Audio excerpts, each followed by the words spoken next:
Hello friends, आज हम करेंगे क्लास 5th का एक चैप्टर इंग्लिश का जो है हमारा गुलिवर्स ट्रैवल। तो आ जाइए इसे देखते हैं। इस गुलिवर्स ट्रैवल क्यों लिखा है इसमें, तो सबसे पहले ये देखिए जब when a person tell the story of his life in a one words is called an autobiography. जब एक आदमी अपनी स्टोरी बताता है अपनी लाइफ में जो उसके साथ हुआ है अपने शब्दों में, वन वर्ड्स मतलब अपने शब्दों में, तो हम उससे क्या बोलते हैं? हम बोलते हैं उससे क्या बोलते हैं? ऑटोबायोग्राफी। फिर है Gulliver's, a sailor, was one of his land of giants. This is how he described his experience. तो इसमें रखा है कि जो गुलिवर्स हैं और कुछ सेलर्स थे, ठीक है, वो गए एक जाइंट मतलब बड़े लोग होते हैं उनसे भी उनकी लैंड पे, उनकी ज़मीन पे, कि देखने वहाँ पे हम डिस्क्राइब करने कि वहाँ पे हमें कोई नई चीज़ मिलती है या फिर नहीं। तो आइए देखते हैं।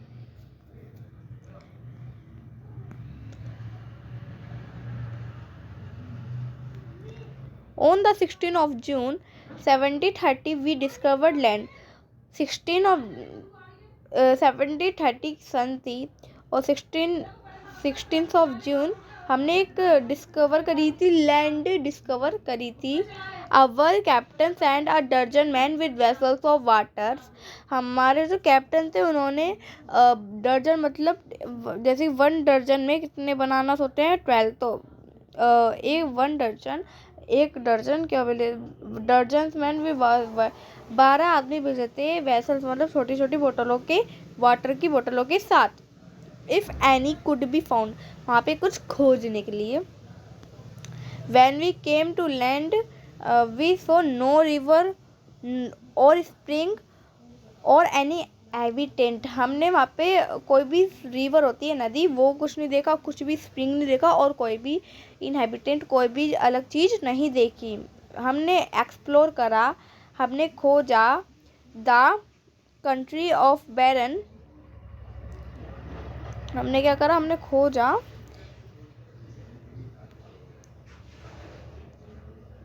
बैरन ऑफ रॉकी। वहाँ पे हमें कुछ बड़े बड़े चट्टानों, रॉकी बड़े बड़े पत्थर थे, ठीक है, वहाँ पे उस वाली कंट्री में। आई टर्न बैक, मैं पीछे मुड़ा, to join the crew only to see them getting to boat rowing our life to ship. मैंने देखा कि जो शिप है वो दो मोड़ के ले जा रहे हैं उसे। Before I could reach to observe the huge creature, उससे पहले मैं उस क्रेचर को जल्दी से ऑब्जर्व कर पाता, उससे पहले मैं सी की तरफ जल्दी रन मतलब भागने लग गया fastly. The water of ocean reach only knees, और जो जितना बड़ा वो था इनहेबिटेंट क्रेचर, उसका जो वो था वाटर, ओशियन का वाटर, वो ओनली उसके नी तक आ रहा था, नी मतलब घुटनों तक आ रहा था। However, कैसे? The मोस्टर was unable overtake the speeding boat, और जो उन्होंने जल्दी अपनी स्पीड बढ़ा के बोट को ले गए। But I turn back quickly and climb up steep in with fields. मैं जल्दी क्विकली मतलब जल्दी से मैं एक स्टिप पे स्टिप मतलब उस पर क्लाइम करके एक बड़े से फील्ड में पहुंच गया, खेत में पहुंच गया। Of badly on other side and the corn rising up 40 feet, और वो जो कॉर्न की जो वो थी, कॉर्न मतलब भुट्टे की जो फसल थी, वो 40 फीट मतलब हाई अप 40 फीट की थी।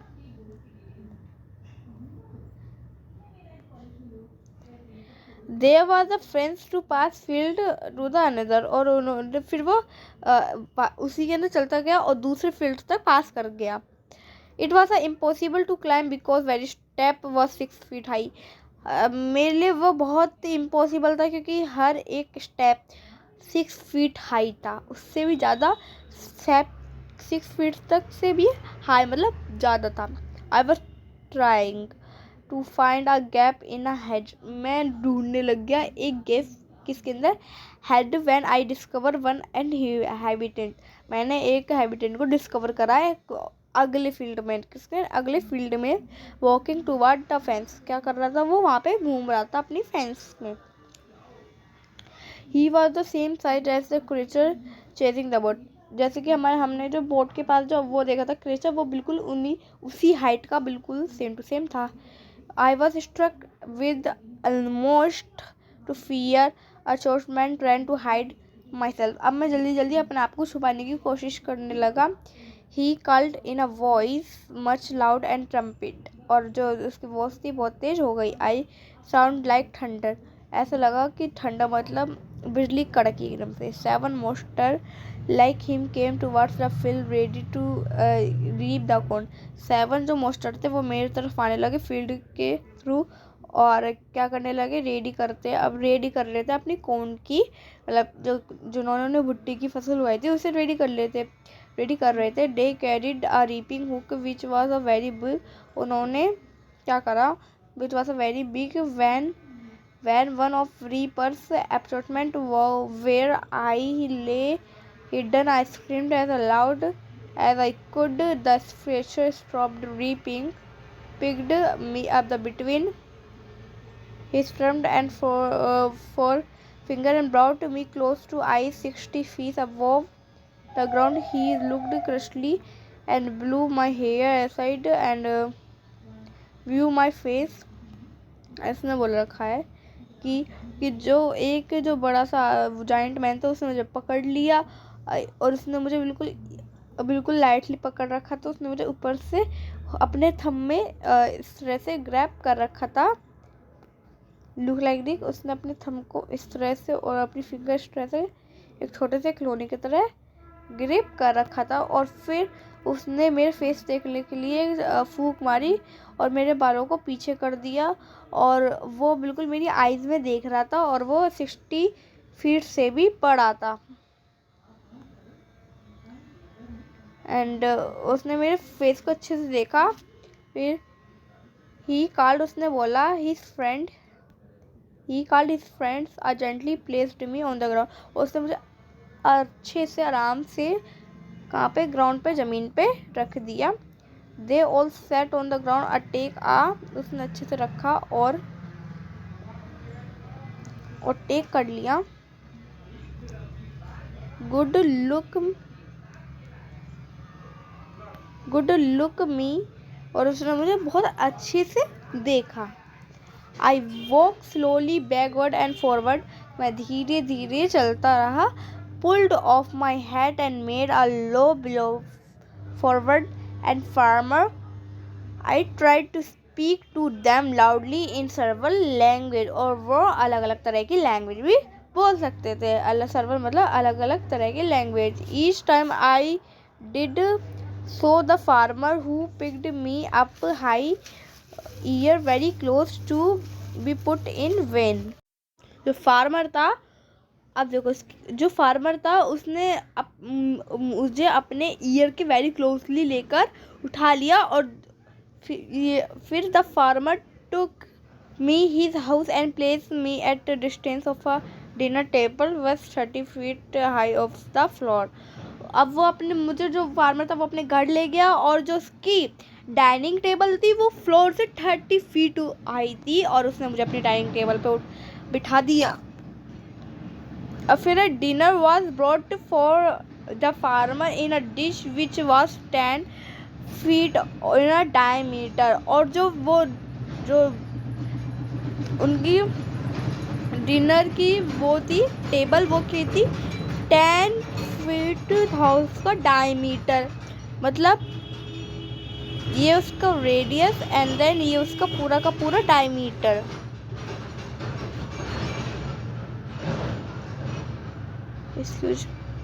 मानिए कि इसकी पूरी टेबल है, ये पूरी टेबल है, और आधी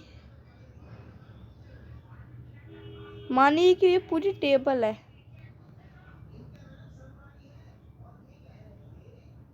ठीक है। आधा जो होगा वो इसका रेडियस, और जो जिसे हम पूरा बोलते हैं, पूरी लाइन, वो हमारा होगा डायमीटर। ठीक है, हाफ हाफ होगा रेडियस एंड पूरा का पूरा होगा डायमीटर। ओके, तो 10 फीट था उसका पूरा diameter. The farmer wife crumbled some breads placed me before. जो फार्मर की वाइफ थी उसने क्रम मतलब थोड़ा ऐसे ऐसे क्रश करके मुझे क्या दी, ब्रेड दे दी। किसके लिए, खाने के लिए। एंड उसने, और उसके बाद in the middle of dinner I heard a noise behind me. मेरे पीछे एक नॉइज आई, मेरे पीछे से, ठीक है, एक नॉइज आई, मतलब एक आवाज़ आई और वो मैंने सुनी। It was the purring a cat of 10 times large than ox. Ox मतलब जो बैल है, बैल बोलते हैं ना हिंदी में, तो उससे 10 गुना ज़्यादा मुझे एक कैट की आवाज़ आई, और जो वो कैट थी बहुत ज़्यादा बड़ी थी। और the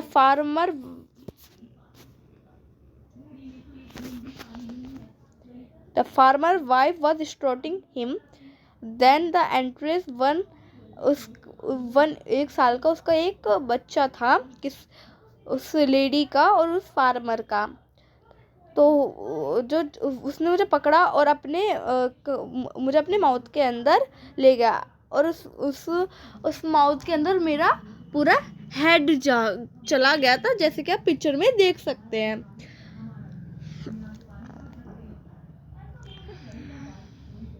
I would broken my neck. Mother held upon me. He was me on our bed covered with a clean and white handkerchief. I was dreaming home my wife and children. और उसने अपने bed पे सुला दिया और एक white colour के hanky से, और फिर मैं ड्रीम में, मतलब सपने में, मैं अपने होम को और मैं अपनी वाइफ और अपने बच्चों को देख रहा हूँ। ये यहीं पे हमारी स्टोरी एंड हो जाती है। तो ये स्टोरी एक क्वेश्चन पे ख़त्म होती है कि एक क्वेश्चन पे ख़त्म होती है कि ये घर पहुँच पाता है या नहीं, कि ये सब रियल में ड्रीम देख रहा है, मतलब ये सब सच है या फिर ये सपना देख रहा है। क्योंकि लास्ट में ये बोल रहा है कि मैं सो जाता हूँ और मैं एक अपना सपना देख रहा हूँ, तो अपने घर का और अपने वाइफ और चाइल्ड का। तो शायद इसका सेकंड पार्ट हमारे 6th 7th 8th किसी भी क्लास में आ सकता है।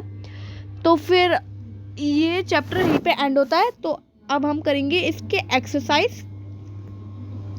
तो ये हमारे कुछ न्यू वर्ड्स। तो बिलोइंग मतलब वेरी लाइट नॉइज, बहुत तेज आवाज़ करना। इनहेबिटेंट मतलब ऑक्यूपेशन, कोई भी इनहेबिटेंट जो हमने पहली बार देखी हो, वो वस्तु, वो चीज़, जो कि जैसे कि हम बोलते हैं ना राक्षस दानव, वो। लैंड विद नो वेजिटेशन, बैरन मतलब जहाँ पे कोई भी फसल ना उगी हो, वो उपजाऊ फसल हो। एस्टोटीमेंट ग्रेटली सरप्राइज, बहुत बड़ा सरप्राइज। क्रम्बड ब्रोकन इनटू पीसेस, अलग अलग, जैसे कि ब्रेड है उसे हमने छोटे छोटे टुकड़ों में क्रश करके कर दिया था, जैसे कि उस फार्मर की वाइफ ने उससे दिया था। ग्रैब पिक सडनली, जल्दी से पकड़ना। अब why did the captain send the man, why did the captain send the man to the land. ये जो कैप्टन था उसने मैन को वहाँ पे लैंड पे क्यों भेजा? तो इसका आंसर पहले आप यहाँ से लिखेंगे, the captain send the man to the land because, फिर आप यहाँ से लिखेंगे because to describe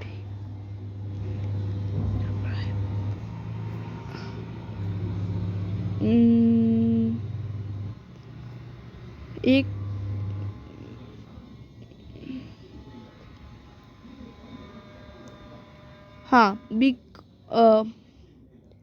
because he discovered land, because he discovery with lands or no rivers or no spring of any habitants, कि वहाँ पे कोई नई चीज़ ढूंढने के लिए गए थे, वहाँ पे जेंट्स लोगों की लैंड में कोई हैबिटेंट्स या फिर कोई रिवर्स या फिर वहाँ पे कोई वेजिटेशन उपजाओ, जैसे कि जो ज़मीन होती है कोई बंजर ज़मीन होती है कि वहाँ पे हम कुछ भी उगा नहीं सकते, तो इसमें वो बोल रखा है।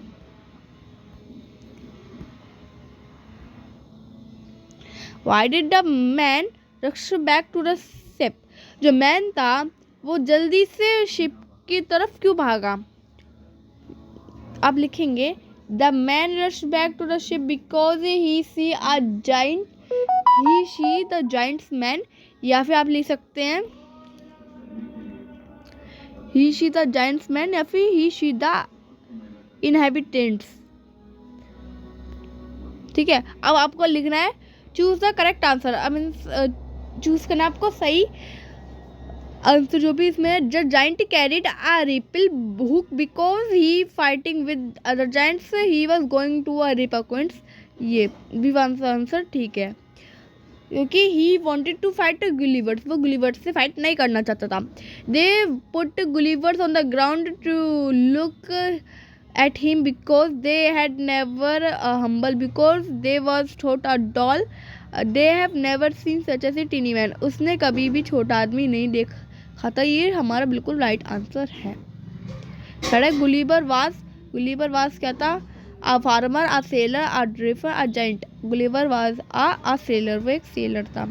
Name the creature to whom do you like the Gulliver the creature is a now extreme. ऐसे क्रिएचर का नाम लिखिए जो आपने गुलिवर्स की तरह देखा था, ये आप खुद कर सकते हैं।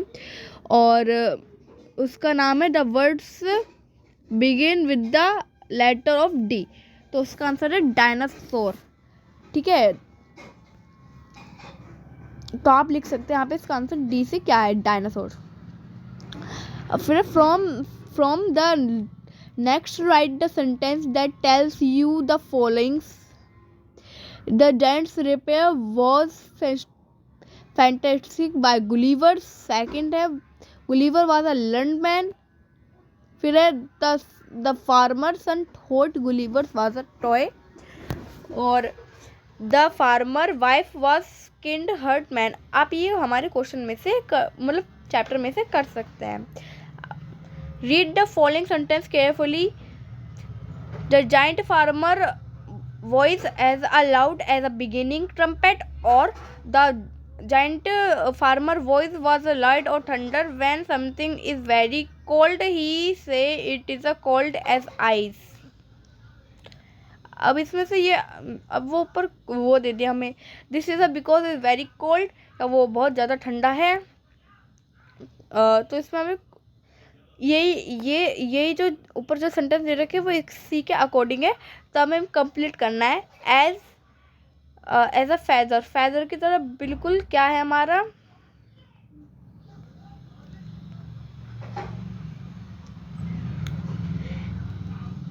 As light as a feather, as dash as a tortoise की तरह क्या है हमारा, as slow as a tortoise. ठीक है, एज डैश एज हनी की तरह हमारे क्या है, वो sorry as sweet as a Honey,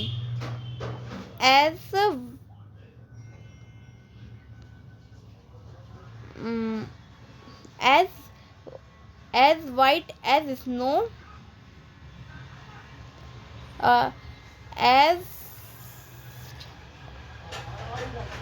as strong an ox,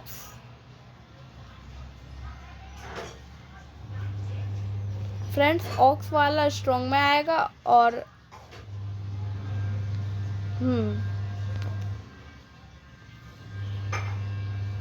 as strong as ox, as dash as night हमारी कैसे होती है, जेंटल नाइट। और रोज कैसा होता है, रेड होता है रोज। और टोस्ट कैसा होता है हमारा, वार्म गर्म। एज ब्रीज, और ब्रीज क्या होता है हमारा, black.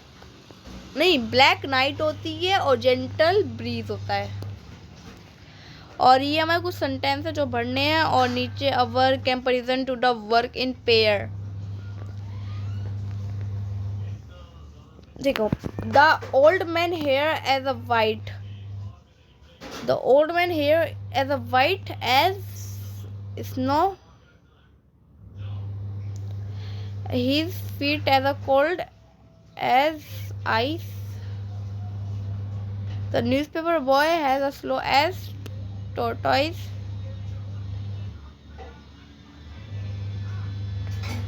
dash in a delivery the tortoise as in delivery as the paper, as felt as light the exercise, as felt feather, अब as tall as a tree, as fast as a, fast किसके लिए, aeroplane, as high ऐसा, as high किसकी तरह, high, high मतलब ऊंच, as high as a mountain, as angry as a ox, as tiny as a ant. आप चाहे तो इसमें अपनी तरफ से भी लिख सकते हैं।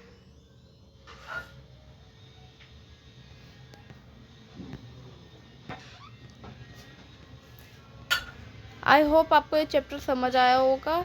इस वीडियो को लाइक कर देना, सब्सक्राइब कर देना एंड शेयर कर देना। Thank you for watching.